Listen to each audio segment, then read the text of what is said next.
What is love and how do you show it? For me and you, the answer may be simple: buying flowers, writing letters, gifting jewelry. But the answer really depends on who you are, and more importantly, where you are. Let's answer the first question. What is love? I don't know, but I know that it's supposed to be unconditional, balanced, and definitely not transactional. It's not a business deal, really. But if you really think about it, a lot of acts do not check the boxes we just mentioned. For example, take motherhood. What does your mother do to show you her love? Especially if you belong to a desi household like me, what does your mother do when you come home for breaks? Does she cook you your favorite meal? Does she make you your bed?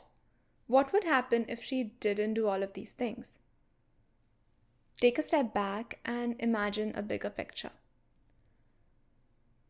What would happen if mothers and wives across the world, from different communities, from different income levels, caste, classes, creeds, and therefore different expectations, just randomly put their foot down and stopped participating in such feminine acts of love?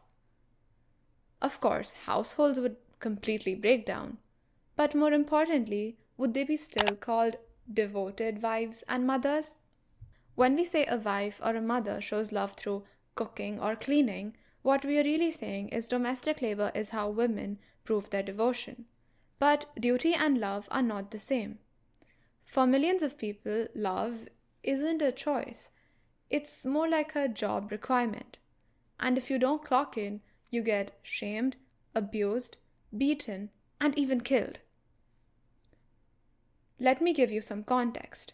In India, 1 out of 3 women have faced spousal abuse. For Dalit women, it's even worse. Nearly 48% experience domestic violence, facing what scholars call triple discrimination: caste, class, and gender. When you have no financial safety net, no caste privilege, and nowhere to go, these aren't acts of love, but they're acts of survival.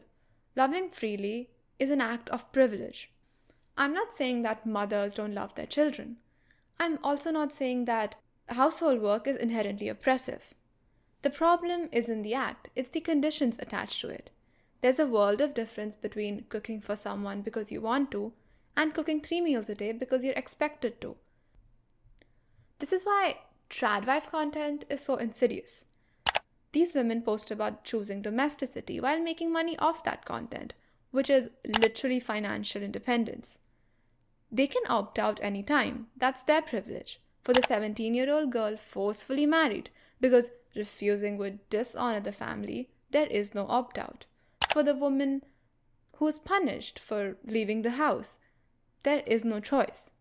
Over 22% of girls in India aged 20 to 24 are married before the age of 18 because that is how they're expected to honor the family name and show love and respect to their parents.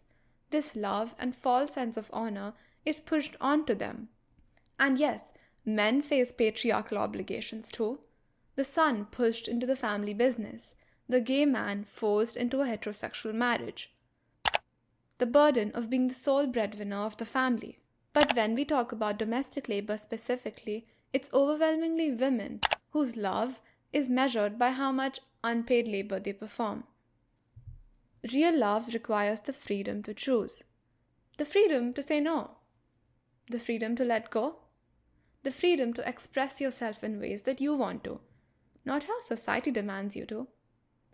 Almost all of us are victims of patriarchy in one way or the other. The real question is, how do we get out of it? You could redistribute the work in your house. Women could also be subsidized for the unpaid labor they perform. But how do we introduce choice and opportunity into women's lives, especially for those who are systematically underprivileged? Would choice then even be a thing? For more such questions and hopefully answers, tune into more episodes by What the Feminism podcast, where we talk about intersectional feminism and feminist philosophy. Before you tune out, do remember, loving is resistance. Loving is privilege. Make the most of it, and happy Valentine's Day.